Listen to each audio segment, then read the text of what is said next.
नमस्कार, स्वागत है आपका मॉर्निंग कॉल में। मैं हूं नीरज और आज आशीष जी छुट्टी पे है तो ये जिम्मेदारी मैं निभा रहा हूं।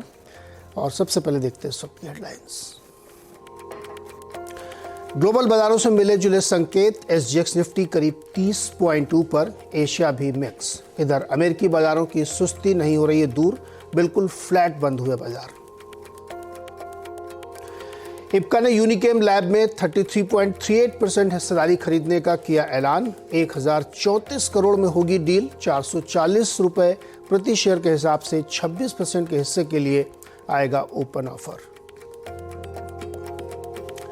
एफएमसीजी सेक्टर की दो दिग्गज कंपनियों के आज आएंगे नतीजे। नेस्ले की आय 12% तो मुनाफा 13.5% बढ़ने का अनुमान, जबकि 3 से 4% रह सकती है वॉल्यूम ग्रोथ।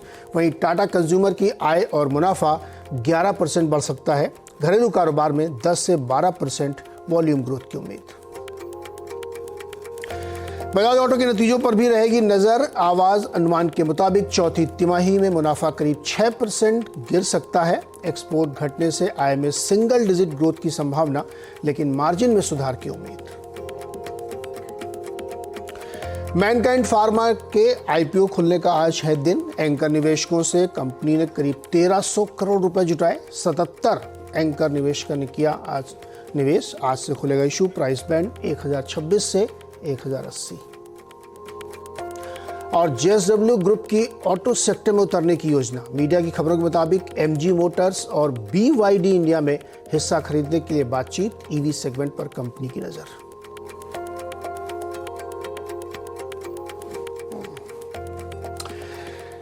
तो चलिए, मॉर्निंग कॉल में आज हेडलाइंस के जरिए आपने समझा कि बिग पिक्चर क्या है, लेकिन इसके अलावा डिटेलिंग में जब हम जाएंगे तो ग्लोबल मार्केट और अपने भारत के बाजार में क्या हुआ इसको समझने की कोशिश करेंगे। तो कल भारतीय बाजारों ने सेकंड हाफ में बहुत ही बेहतरीन रिकवरी दिखाई और इंडाइसेस में एक मजबूत ट्रेडिंग देखने को मिली, क्योंकि डेज लो से भी काफ़ी अच्छी रिकवरी हुई, जैसा कि आपको चार्ट में दिख रहा है।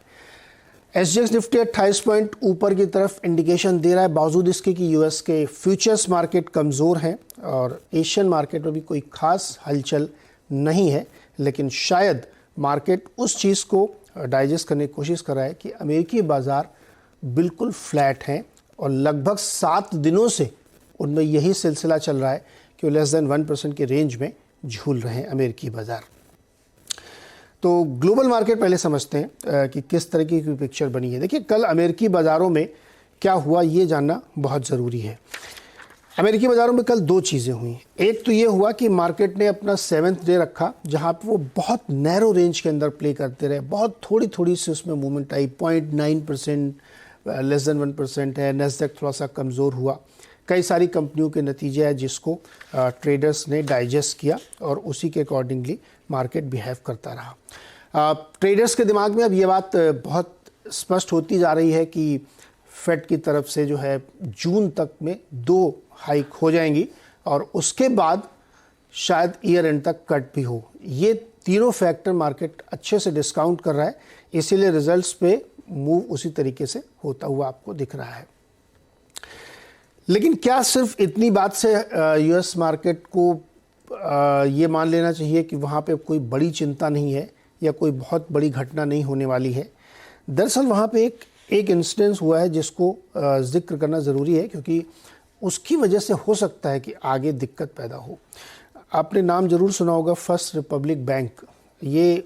इसने एक और बैंक थी सिलिकॉन वैली बैंक, जो बिल्कुल बैंकरप्ट हो गई थी, उसको एक्वायर किया था फर्स्ट रिपब्लिक बैंक ने।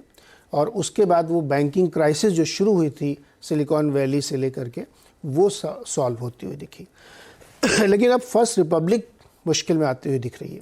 उन्होंने कल नतीजे पेश किए, नतीजे ठीक थे, लेकिन समस्या ये खड़ी हुई कि उनके डिपॉजिट्स में पिछले एक क्वार्टर में, यानी पिछले 3 महीनों में, ख़ास तौर पे मार्च के महीने में इतनी बड़ी संख्या में विड्रॉ किया गया है कि बैंक के सामने लिक्विडिटी की क्राइसिस आ गई है।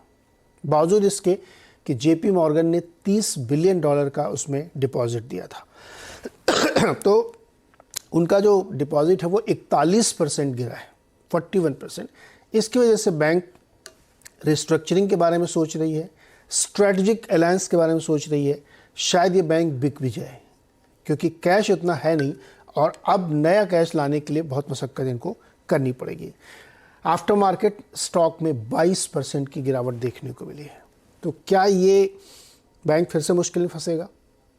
कॉन्टेक्स्ट के लिए आपको बता दूं कि जब ये पूरी घटना चल रही थी तो अभी हाल ही में फेड के जो गवर्नर साहब हैं, चेयरमैन साहब हैं, वित्त मंत्री जेनेट येलेन ने और जेपी मॉर्गन के सीईओ जेमी डायमन ने, तीनों ने ये कहा था कि बैंक क्राइसिस के झटके आपको अगले 1-2 साल तक महसूस होंगे। तो 1-2 साल तो छोड़िए, 1 महीने के अंदर ही महसूस हो रहे हैं कि जिस बैंक ने एक्वायर किया था वो बैंक खुद लिक्विडिटी क्राइसिस में फंस रहा है। 25% नौकरियां कट की जाएंगी और ये बैंक शायद बिक भी सकता है। तो ये मैं जिक्र इसलिए कर रहा हूँ क्योंकि कल ये घटना हुई है, इसका इम्पैक्ट आने वाले समय में आपको ज़रूर देखने को मिलेगा। इसलिए अमेरिकी बैंकों को या अमेरिकी मार्केट को इस कॉन्टेक्स्ट में ज़रूर समझना चाहिए। लेकिन चूंकि इंडाइसेस को हम देख के ज़्यादातर फैसला करते हैं तो आपको ऐसा लगेगा कि फ्लैट है और बहुत एक रेंज के, बहुत नैरो रेंज के अंदर ट्रेड कर रहे हैं, लेकिन ये समस्या बड़ी है। तो इसको उसी लिहाज से देखना चाहिए। एशिया के कई बाज़ारों में आज छुट्टी है, ऑस्ट्रेलिया, न्यूजीलैंड सब में बंद है। जापान में जो नए गवर्नर आए हैं, उनके जो सेंट्रल बैंक के हेड हैं, वो अपनी मीटिंग करने वाले हैं मॉनेटरी पॉलिसी का, और वहाँ से कोई बहुत बड़े नेगेटिव या सरप्राइज़ की उम्मीद शायद नहीं रखनी चाहिए। तो बहरहाल आप ग्लोबल क्यूज़ को अगर रखेंगे तो यहाँ पे नेट न्यूट्रल टू नेगेटिव आज आपको लेके चलना चाहिए। तो ये है ग्लोबल मार्केट की तस्वीर। इस तस्वीर की बुनियाद पर और साथ ही भारतीय बाज़ारों में कल जिस तरीके से आखिरी घंटे में बड़ी अच्छी रिकवरी देखने को मिली, उसके लिहाज से हमें क्या करना चाहिए, ये सब हमें बताएंगे वीरेंद्र। और साथ ही स्टॉक्स इन न्यूज़, जो बहुत सारी बड़ी खबरें आई हैं, कल का एक्चुअली बड़ी खबरें आई हैं, उससे कैसे भारतीय बाजार करेगा ये हमें बताएंगी हर्षदा। तो वीरेंद्र, ग्लोबल मार्केट तो न्यूट्रल टू नेगेटिव है, डेटा क्या कह रहा है?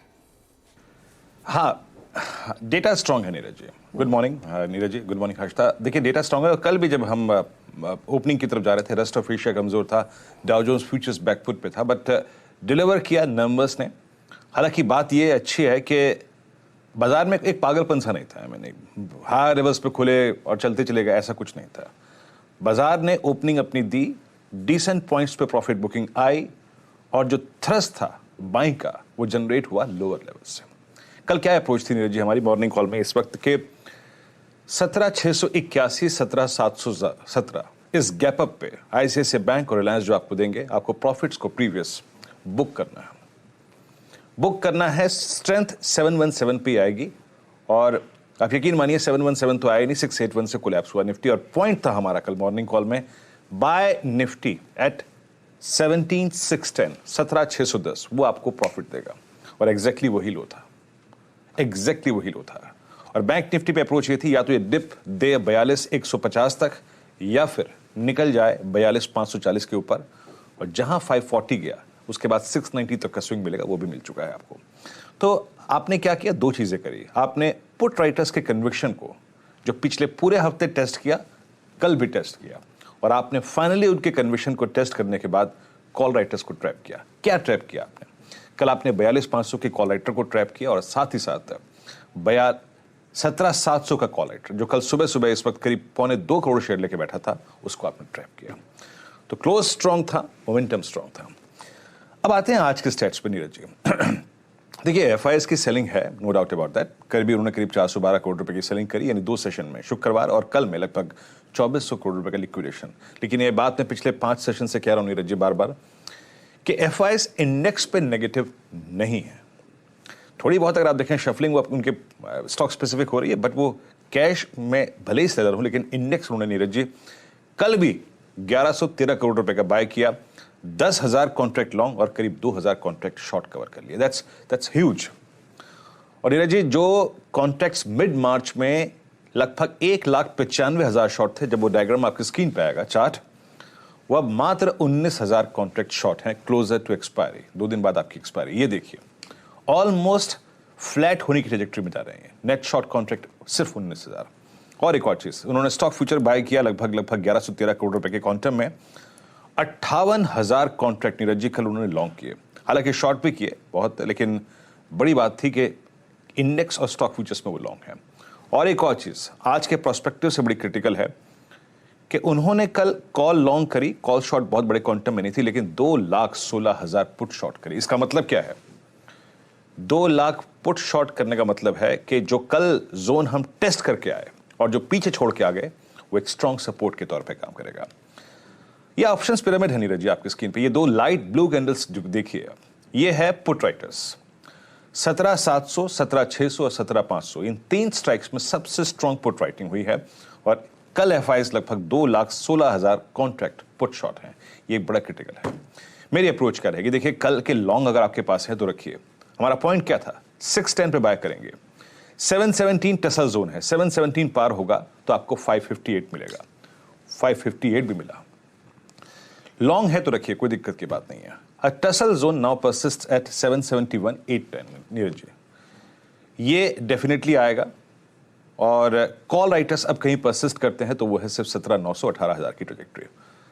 बाय कीजिएगा और बाय करने के लिए याद रखिएगा, या तो प्रीवियस डे का स्विंग हाई जो कल करीब करीब 17,748 है वो, या फिर बेस वन 691 आपको मिले या 641, डेफिनेटली बाय कीजिएगा। एंड स्पेशली इंटरडे स्विंग में अगर कल का हाई मिले तो जरूर बाय कीजिएगा।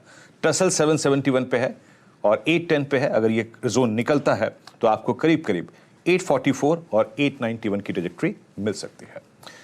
निफ्टी बैंक, पहली चीज ये कहूंगा नीरज जी निफ्टी बैंक पे कि एसबीआई बहुत सुपर एग्रेसिव मोड में है। अगर आप इसकी ऑप्शन एक्टिविटी देखें, नॉट एग्जैक्टली अप्रैल, मई की भी देखिए, तो आपके पास बहुत सारी फोर्सेस हैं। आपके पास आईसीआईसीआई बैंक है, आपके पास एक्सिस बैंक है और आपके पास एसबीआई है। इसने बहुत सारे इस मंथ के कॉल राइटर्स को ट्रैप किया है पिछले 3 सेशंस में। हालांकि इंडसइंड बैंक ने कल पोस्ट नंबर्स पॉज दिया, बट एसबीआई में बहुत स्ट्रांग फोर्स है। आप पिरामिड्स देखिए कल नीरज जी, जैसे ही 42,500 का जोन बाइसेक्ट हुआ, सबसे स्ट्रांग पुट राइटर्स कहां थे? 42, 2, 3, 4, 5 और इवन 42,600 की स्ट्राइक, जो कि एग्जैक्टली रिफ्लेक्ट करता है कि ये एक बहुत स्ट्रांग बेस के तौर पे काम करेगा। 43,000 पे और 43,500 पे कॉल राइटर है। मेरी अप्रोच क्या रहेगी? स्क्रीन पे प्लीज लेवल्स लेके आइएगा। यहां से अब कोई अगर टसल जोन परसिस्ट करता है तो वो है 42,910 और 43,040। ये जोन बाइसेक्ट होने पर 43270 और 410,560 का जोन पॉसिबल है, पर बाय कहां करना है? फ्लैट बाय नहीं, लेकिन हां, कल के एक इंट्राडे स्विंग का अगर हाई आपको मिल जाए, मतलब समझ लीजिएगा कि 690 और 590, 510, 540, 520, 360 का जोन, तो डेफिनेटली आपको बाय करना नीरज जी। अभी शॉर्ट की अप्रोच निफ्टी बैंक पे नहीं है, फोर्सेस काफी स्ट्रांग है। एक टसल जोन है 42,910, 43,040, इसके ऊपर एक स्ट्रांग स्विंग मिल सकता है। बट नीरज जी, एसबीआई याद रखिएगा, ये इस वक्त फोर्स जनरेट कर रहा है और जब भी ये फोर्स जनरेट करता है बैंक निफ्टी हमेशा अच्छा करता है नीरज जी। तो ये थी निफ्टी और बैंक निफ्टी की रणनीति। और state bank of India force generate करता है और जब ये जनरेट करता है तो बैंक निफ्टी ऊपर की तरफ जाता है। तो आपको दोनों इंडाइसेस पे क्या करना है आज, ये आपको बाकायदा लेवल्स के साथ बता दिया गया है। तो खैर, स्ट्रेटजी अब आगे बढ़ाते हैं और आज की स्ट्रेटजी में ये भी शामिल है कि बहुत सारी खबरें हैं जिसके आधार पर मार्केट में मूव्स आएंगे, स्टॉक स्पेसिफिक या हो सकता है ब्रॉडर सेक्टोरल भी हो जाए। ये बताएंगे हमें हर्षदास दा, क्या क्या बड़ी खबरें? शुरुआत परसिस्टेंट के साथ करेंगे क्योंकि हम वैसे भी हमने देखा है कि आईटी कंपनियां वैसे एक बैकफुट पर है, इन्फोसिस और उसके बाद टीसीएस के नंबर्स के बाद, लेकिन परसिस्टेंट ने एक अच्छा क्वार्टर पोस्ट किया है और आप कह सकते हैं absolutely in line with estimate company ने परफॉर्मेंस दर्ज किया है। तो डॉलर रेवेन्यू का जो आंकड़ा है ये 3.86% पर आया है, एस्टिमेट था 3.6% का। 27.5 करोड़ के आसपास का यह आंकड़ा कंपनी ने मिलियन ये करोड़ में है, डॉलर करोड़ में है, लेकिन $274 मिलियन का आंकड़ा यहां पर पोस्ट किया गया है डॉलर रेवेन्यू टर्म्स में। मुनाफा अगर आप देखेंगे 5.5% बढ़ता हुआ 251 करोड़ का मुनाफा। साथ ही साथ एबिट मार्जिन आप देखें तो ये एब्सोल्युटली इन लाइन आए हैं। 15.5% है एबिट मार्जिन, 15.4% था एक्सपेक्टेशन। और साथ ही साथ अगर आप पिछले क्वार्टर के साथ तुलना करें तो बहुत मामूली इंप्रूवमेंट देखने को मिल रहा है। कांस्टेंट करेंसी बेसिस पर कंपनी ने क्या डिलीवर किया है, तो FY23 के लिए कंपनी ने ओवरऑल जो कहा है कि एक तो डॉलर रेवेन्यू $1 बिलियन का इन्होंने पार कर लिया है आंकड़ा, और कांस्टेंट करेंसी बेसिस पर 3.5% तक की ग्रोथ इन्होंने दिखाई है, जहां पर अनुमान 2.5 से 3% के बीच था। तो ये इनफैक्ट आंकड़े आप कह सकते हैं उम्मीद से थोड़े से बेहतर आते हुए दिखाई दे रहे हैं। 12 रुपए का फाइनल डिविडेंड और 10 रुपए का एक स्पेशल डिविडेंड, तो कुल मिलाकर 22 रुपए का डिविडेंड घोषित किया गया। तो नतीजे आप देखें तो उम्मीद से थोड़े से बेहतर हैं या फिर इन लाइन है। तो ये आंकड़ा सबसे पहले परसिस्टेंट का मार्केट बचाएगा। उसके बाद इप्का लैब्स और यूनिकेम 2 स्टॉक्स रेडार पर रहेंगे। इप्का ने डिसाइड कर लिया है कि 33.38% स्टेक वो यूनिकेम के प्रोमोटर्स से खरीद रहे हैं। 440 रुपए प्रति शेयर पर यह सौदा होता हुआ दिखाई देगा। 1034 करोड़ का यहाँ पर निवेश करेंगे, जो प्रोमोटर से 33% हिस्सा खरीदा जा रहा है। फिर इसके बाद 26% का एक ओपन ऑफर भी लेकर आएंगे, जो 440 रुपीज प्रति शेयर का रहेगा। तो कुल मिलाकर इप्का रफली करीब 1840 करोड़ का इन्वेस्टमेंट कर रहा है 59% ऑड के स्टेक के लिए। ये deal 2.5 times price to sales के वैल्यूएशन पर होती हुई दिखाई दे रही है। याद रखिएगा, यूनिकेम ने अपना डोमेस्टिक बिजनेस टोरेंट फार्मा को कुछ साल पहले बेचा था, उसके बाद बचा था इनके पास इंटरनेशनल बिजनेस। तो इप्का के हाथ में क्या आ रहा है? तो बेसिकली यूनिकेम का अगर आप कारोबार देखें तो 55% इनकी जो सेल्स है वो यूएस मार्केट से आती है। तो यूएस में अच्छा खासा एक्सपोजर इप्का को मिलता है। गोवा, यूपी, एचपी की मैन्युफैक्चरिंग फैसिलिटीज है, एपीआई फैसिलिटीज 2 महाराष्ट्र में है, 1 एमपी में है। तो ये सारी फैसिलिटीज इनके हाथ आती हुई दिखाई देंगी। हालांकि इनके कुछ फैसिलिटीज पर यूएसएफडीए का इंपोर्ट अलर्ट है, वो कितनी जल्दी इप्का सुलझा पाता है वो देखना होगा। लेकिन यहाँ पर दोनों स्टॉक्स पर आप नजरें रखेंगे। इप्का के लिए ज्यादा बेनिफिट्स आ सकते हैं प्राइस एक्शन वाइज। यूनिकेम ने दरअसल ये डील शायद फैक्टर इन कर ली थी, क्योंकि स्टॉक वैसे ही कारोबार करता दिखाई दे रहा था पिछले कुछ समय में। तो वो स्टॉक आप रेडार पर रखेंगे। महिंद्रा लाइफ स्पेसेस के हाथ में दरअसल मुंबई के मलाड इलाके में एक रीडेवलपमेंट का प्रोजेक्ट लगा है, जिसका रेवेन्यू पोटेंशियल 850 करोड़ साबित हो सकता है। तो वो स्टॉक भी आप महिंद्रा लाइफ स्पेसेस का रेडार पर रखेंगे। वेल्सपन इंडिया शेयर बायबैक के लिए बोर्ड बैठक है 27 अप्रैल को, यानी कि परसों के दिन होगा, और साथ ही साथ बोर्ड एक डिविडेंड FY23 के लिए भी रेकमेंड करेगा। इसके अलावा इंडसइंड बैंक कल नंबर्स पर हमने रिएक्ट कर लिया। आज अपडेट ये आ रहा है कि board of directors share holder approval मांग रहे हैं। जो करंट एमडी एंड सीईओ है सुमंत कतपालिया, इनको 2 साल का एक्सटेंशन मिले उसके लिए। कुछ और रिजल्ट्स आए हैं, उसमें पूनावाला फिनकॉर्प पर आपकी नजरें होनी चाहिए। मुनाफे में दबाव है, 37% तक का प्रेशर देखने को मिला, 18 करोड़ के आसपास ये आंकड़ा आया। लेकिन ब्याज से आय बढ़ी है 36%। ग्रॉस एनपीए रेशियो जो है ये 1.69% पर थोड़ा सा इंप्रूव हुआ है। नेट एनपीए रेशियो में भी कुछ इंप्रूवमेंट देखने को मिल रही है। डिस्बर्सल के आंकड़े में 75% सालाना growth. Assets under management 27% on annual basis पर बढ़ते हुए दिखाई दे रहे हैं। तो ये कुछ आंकड़े हैं जिस पर आपकी नजरें होनी चाहिए। इनफैक्ट सेंचुरी टेक्सटाइल के भी नतीजे आए, IIFL के भी नतीजे आए, इस सब पर आगे बात करेंगे। लेकिन सुबह में ये सारे स्टॉक्स रेडार पर। ओके, तो बहुत सारे नतीजे, Century Textiles, IIFL Securities, Shriram Finance, बहुत सारी कंपनीज के नतीजे, जिस पर हम लोग डिटेल में आगे बातचीत करेंगे और इनको समझने की कोशिश करेंगे नतीजे कैसे रहे। लेकिन इसके अलावा भी आज काफ़ी कुछ होने वाला है। बजाज ऑटो के रिजल्ट्स आने वाले हैं, HDFC एसेट मैनेजमेंट कंपनी के रिजल्ट्स आएंगे, नेस्ले के रिजल्ट आएंगे। नेस्ले के रिजल्ट इसलिए बहुत इंपॉर्टेंट क्योंकि FMCG सेक्टर पे नज़र रखना चाहिए, और वो सेक्टर कल आप देखें अगर तो बहुत ही ज़बरदस्त तेज़ी थी FMCG स्टॉक्स में, और एक बड़ा मोमेंटम बनता हुआ वहाँ पे देखने को मिल रहा है। इसके अलावा और क्या कार्यक्रम हो सकता है? आज प्रधानमंत्री जी केरल में हैं, तो तिरुवनंतपुरम में वो वंदे भारत ट्रेन को हरी झंडी दिखाएंगे। इसके साथ ही एक वाटर मेट्रो को भी वो इनॉग्रेट करेंगे। कई सारे वहाँ पे इवेंट हैं जिस पे हमें नज़र रखनी चाहिए। तो कई सारे घटनाओं से भरा दिन और कई सारी दिग्गज कंपनियों के नतीजे हैं जो इम्पोर्टेंट हैं। केदारनाथ यात्रा भी शुरू हो रही है, दरवाजे खुल गए हैं, यानी कपाट खुल गए हैं उनके 6:20 से सुबह। तो ये होगा पुष्कर धामी जो वहाँ के CM हैं वो उस मौके पर अवेलेबल रहेंगे। चलिए, ये सारी खबरें हैं जिस पर हम नज़र बनाए रखेंगे दिन के दौरान, और बड़े नतीजों पर आपको क्या एनालिसिस हो सकता है, क्या रिजल्ट कैसे आएंगे, इन सब पे डिटेल में हम लोग बातचीत करेंगे। फिलहाल यहाँ पे एक छोटा सा ब्रेक के बाद कमोडिटी का अपडेट। स्वागत है एक बार फिर से आपका मॉर्निंग कॉल में, और इससे पहले कि मैं रविंद्र राव, जो आज के हमारे कमोडिटी एक्सपर्ट, उनके पास जाऊं, एक जानकारी आपको दूं कि आज से मैनकाइंड फार्मा का आईपीओ खुल रहा है। 25 से 27 अप्रैल, यानी आज से 27 तक खुला हुआ है। 1026 से 1080 का प्राइस बैंड है और एंकर इन्वेस्टर्स ने ज़बरदस्त दिलचस्पी इसमें दिखाई है। लगभग 77 एंकर इन्वेस्टर्स ने 1300 करोड़ रुपए निवेश किए। इसमें GIC, ADIA यानी Abu Dhabi investment authority, Goldman सैक्स, ब्लैक रॉक जैसे तमाम बड़े हुज हू इसमें शामिल हैं। बहुत ही दिलचस्प कंपनी है, मेरठ की कंपनी है। $5 बिलियन का वैल्यूएशन ये कमांड कर रहे हैं और इस कंपनी को जिन लोगों ने शुरू किया था वो मेडिकल रिप्रेजेंटेटिव्स थे और एक बहुत बड़ी 5th लार्जेस्ट फार्मा कंपनी ने खड़ी कर दी। उनके ज़्यादातर प्रोडक्ट OTC हैं, टीवी पे ऐड देखते होंगे आप। दिलचस्प बात करेंगे 1:30 बजे इसके मैनेजमेंट से, जिसका आईपीओ आज खुल रहा है, लेकिन ये बहुत ही दिलचस्प स्टोरी है, उसको भी समझेंगे। बहरहाल अब आते हैं वापस कमोडिटी की तरफ। आज हमारे साथ हैं कोटक सिक्योरिटीज़ के रविंद्र राव। रविंद्र सर, बहुत बहुत स्वागत है आपका। इससे पहले कि आप अपनी रिकमेंडेशंस दें, मुझे ये बताइए, गोल्ड फिर से एक बार 2000 के ऊपर चला गया है, क्या खेल क्या चल रहा है गोल्ड में? Good morning.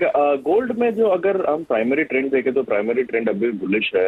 ये जो मई का जो FOMC मीटिंग है उसको लेके थोड़ा सा एक प्रेशर बना हुआ है, क्योंकि जो पहले मार्च 24 को जो एक्सपेक्टेशन जो प्रोबेबिलिटी था 25 बेसिस पॉइंट हाइक का, वो 11% था, जो कि अभी बढ़ के ऑलमोस्ट 90% हो गया है। तो that is what is slightly pressuring gold prices. और हमने पिछले कुछ वीक में गोल्ड के प्राइसेस को थोड़ा सा एक दबाव में देखा है।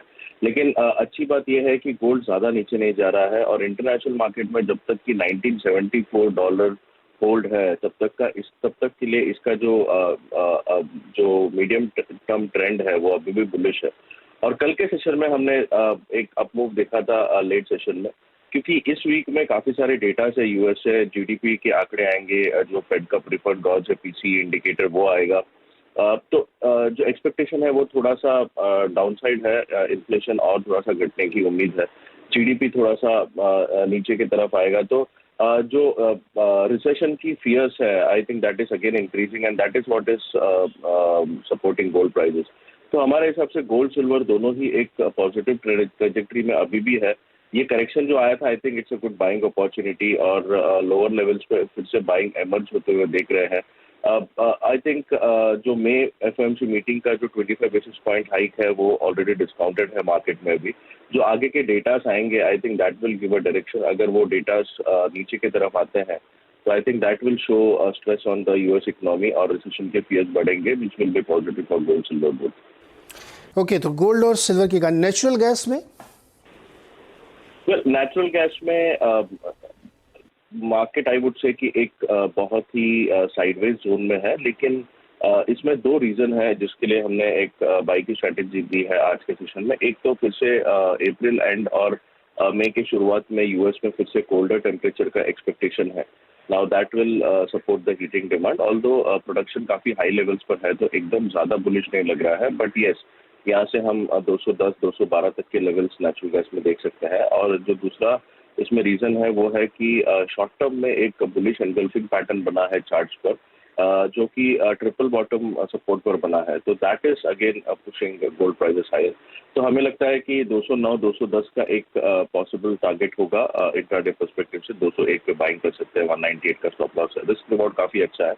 और अगर ये 210-212 के ऊपर सस्टेन कर जाता है तो हमें और तेजी इसमें लग रही है। तो I think from a very short term near term perspective natural gas में एक छोटा सा एक बाउंस बैक आने का पॉसिबिलिटी है। ओके, तो नेचुरल गैस बाई करके चला। सिल्वर भी बाई करना है ना, जस्ट टू रीइटरेट?